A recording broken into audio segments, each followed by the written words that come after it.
দর্শক, একদিকে শীত, একদিকে ঘন কুয়াশায় বাড়ছে সড়কের দুর্ঘটনা। আমাদের সাথে আমাদের প্রতিনিধিরা যুক্ত হবেন। গাইবান্ধা থেকে যুক্ত হবেন আসাদুজ্জামান মামুন এবং নরসিংদী থেকে যুক্ত হবেন সঞ্জিত সাহা। জানবো কি অবস্থায় সেখানে। শুরুতেই যাচ্ছে আমরা গাইবান্ধায়, আছেন আসাদুজ্জামান মামুন। শীতের খবর জানাবেন আমাদের মামুন। হ্যাঁ কাকুলি, আমি এই মুহূর্তে দাঁড়িয়ে রয়েছি একটি জমির ধান খেতে। দেখতে পাচ্ছেন যে আমার পিছনে যে শীতের কুয়াশাচ্ছন্ন শিশির ভেজা মাঠ কিন্তু ভরে গেছে, আর গাইবান্ধায় কিন্তু শীত জেগে বসেছে।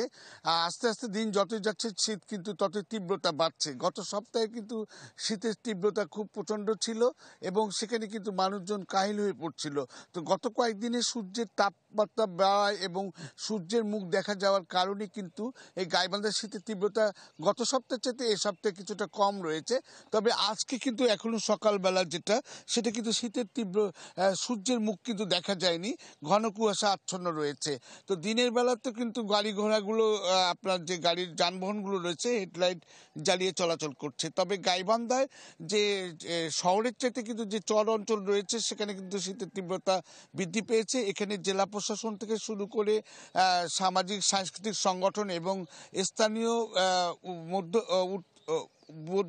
যারা রয়েছেন, যারা মধ্যবিত্ত থেকে মানুষ, যারা গরিব মানুষ রয়েছেন, তাদেরকে কিন্তু শীতবস্ত্র তাদের মাঝে বিতরণ করা হচ্ছে। আর পাশাপাশি আপনার মাধ্যমে জানাতে চাই যে এই যে গাইবান্ধার যে চর অঞ্চল রয়েছে এখানে কিন্তু আপনার হচ্ছে শীতের তীব্রতা আরও বেশি, প্রচণ্ড শীত রয়েছে।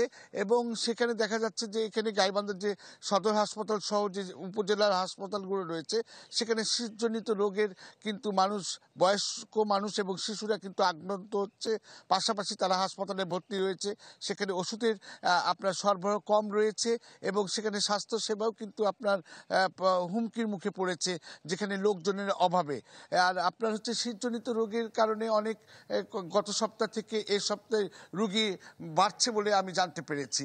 এই ছিল এখনকার মতো গাইবান্ধার শীতের খবর। কাকুলি। মামুন, আপনাকে ধন্যবাদ। এবার চলে যেতে চাই নরসিংদীতে, আছেন সঞ্জিত সাহা। সঞ্জিত। সানবিট সব দিবে সামাল। সানবিট ম্যাজিক প্রেস ডিশওয়াশিং এর মাথা ঘোরানো সলিউশন।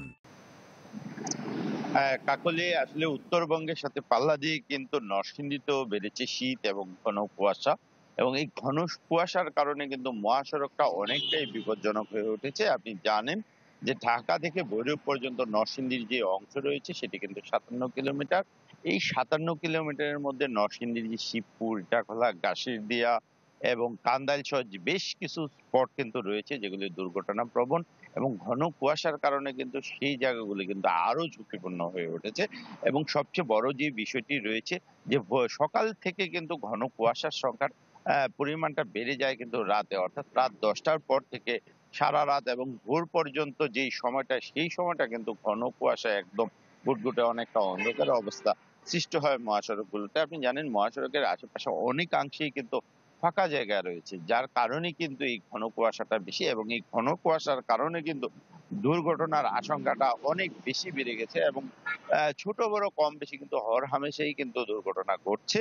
তো বিশেষজ্ঞ যারা রয়েছে তারা কিন্তু বারবার একটা বিষয় পরিষ্কার করে বলার চেষ্টা করছে যে আসলে এই শীত এবং ঘন কুয়াশার সময় যে ঢাকা সিলেট মহাসড়কটি রয়েছে সেখানে যারা যানবাহন চালক রয়েছে বিশেষ করে তাদেরকে অনুরোধ জানিয়েছে যে মানুষের জানমাল রক্ষার জন্য যেন খুব সচেতন ভাবে কিন্তু তারা যেন তাদের যানবাহনটি পরিচালনা করে, যাতে করে দুর্ঘটনা না হয়। এবং তারা কিন্তু হেডলাইট জ্বালিয়ে কিন্তু তারা এই গাড়িগুলো চালাচ্ছে।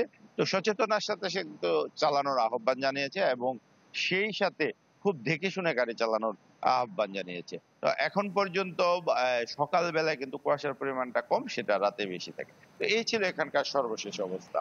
কাকলি। সঞ্জিত, আপনাকে ধন্যবাদ। দর্শক, শীত এবং সড়ক মহাসড়কের খবর জানাচ্ছিলেন সহকর্মীরা, যুক্ত হয়েছিলেন গাইবান্ধা এবং নরসিংদী থেকে।